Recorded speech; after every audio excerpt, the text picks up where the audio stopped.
नमस्कार दोस्तों। देखिए, आज अपन एक 10वीं का टॉपिक पढ़ते हैं, त्रिकोणमिति। ठीक है। अब त्रिकोणमिति पढ़ने से पहले आपको पता होना चाहिए किस काम में आती है। कोई भी समकोण त्रिभुज होता है उसको उसके अगर अपन जानते हैं आधार होता है, लंब होता है, कर्ण होता है, उन सबको मापने के लिए और उनके अनुपात निकालने के लिए त्रिकोणमिति का वो यूज किया जाता है। ठीक है। तो सबसे पहले अपन को पता होना चाहिए समकोण त्रिभुज। ठीक है।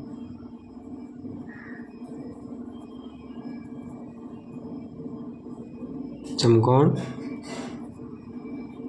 त्रिभुज, समकोण त्रिभुज पता ही अपन को इस प्रकार से होता है। मान लिया ए बी सी, यहाँ पर बी कोण है वो 90 डिग्री का, मतलब समकोण है।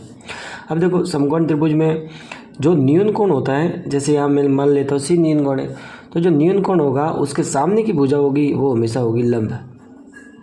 ठीक है। ये होगा सबसे बड़ी भुजा कौन सी होती है? कर्ण होती है। और जो न्यून कोण के नीचे वाली भुजा वो क्या होता है? आधार होता है। ठीक है। इंग्लिश में कर्ण को बोलते हैं हाइपोटेनियस, ये बेस और ये परपेंडिकुलर। तो जो न्यून कोण होता है उसके सामने की भुजा होती है उसको लंब बोला जाता है, नीचे वाली भुजा को आधार बोला जाता है। तो यहाँ पर अगर इन तीनों में से लंब, आधार और कर्ण तीनों में से कोई एक चीज़ दी हुई नहीं है, दो दी हुई है, तो अपन निकाल सकते हैं। तो देखो, सूत्र होता है कौन सा? पाइथागोरस प्रमेय।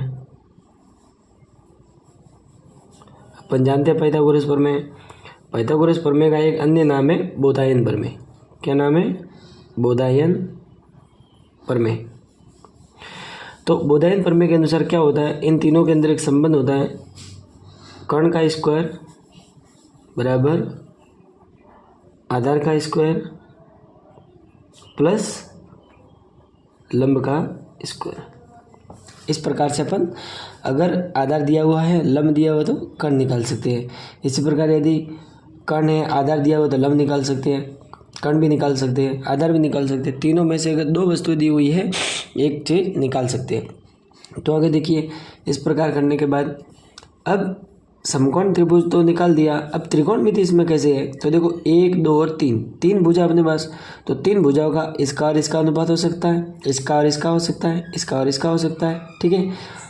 मतलब प्रत्येक भुजा दोनों के साथ करेगी, तो एक भुजा है और दोनों के साथ करेगी, मतलब टोटल कितने अनुपात हो जाएंगे? 6 अनुपात हो जाएंगे। तो अपने पास त्रिकोणमिति के टोटल कितने सूत्र हो जाएंगे? 6 हो जाएंगे। तो त्रिकोणमिति के अंदर कौन कौन होते हैं? कौन? एक होता है sine theta, cos theta, tan theta. ठीक है। साइन का उल्टा होता है कोसेक थीटा, कॉस का उल्टा होता है सेक थीटा और टेन का उल्टा होता है कॉट थीटा। ये जब आगे नेक्स्ट सवाल आएगा 8वीं प्रश्नावली अपनी जो 10th में दी हुई है एनसीईआरटी में, उसमें आगे आएगा और देखेंगे। ठीक है। अब देखो, इनके लिए सूत्र होता है, अगर साइन थीटा आपको निकालना है तो एक ट्रिक है। ठीक है। इन तीनों के लिए क्या ट्रिक है? जैसे मैं लिख देता हूँ, लाल का, क्या लिखा हुआ है? लाल का। अगर साइन के लिए निकालना है तो देखो, साइन के लिए क्या सूत्र होता है? एल से हो गया लंब, साइन थीटा, लंब बटा कर्ण। कॉस के लिए क्या हो गया? दूसरा देखो, कॉस वाला मान होगा आधार बटा कर्ण।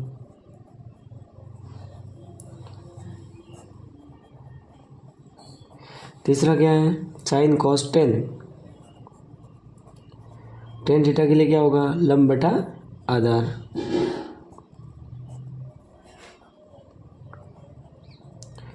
तो अगर इस समकोण त्रिभुज में कभी भी पूछे कि साइन थीटा निकालिए, तो आपको पता ही है, अगर साइन थीटा, थीटा का मान यदि सी है तो लंब ही हो जाएगा, आधार ही हो जाएगा।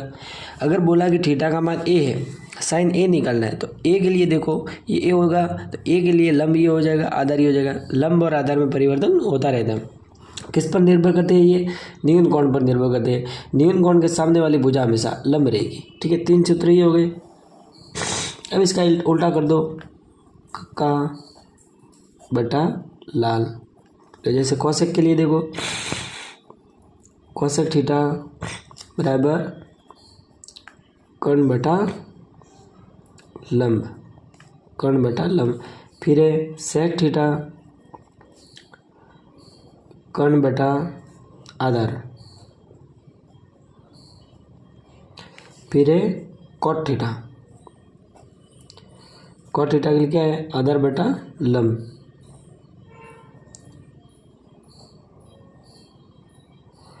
ठीक है, तो ये sine cos tan cosec sec और कॉट, साइन का उल्टा कोसेक, कॉस का उल्टा सेक, टेन का उल्टा कॉट, ये तीन और ये तीन ध्यान में रखने। इससे आपकी 8.1 प्रश्नावली है वो हल हो जाएगी। उसमें यही है कि कौन सा कर्ण निकालना है, कौन सा आधार निकालना है, ये तो आप निकाल सकते हो लंब, आधार और कर्ण पाइथागोरस प्रमेय लगाकर। ठीक है, इस प्रकार से आप कर सकते हो। धन्यवाद।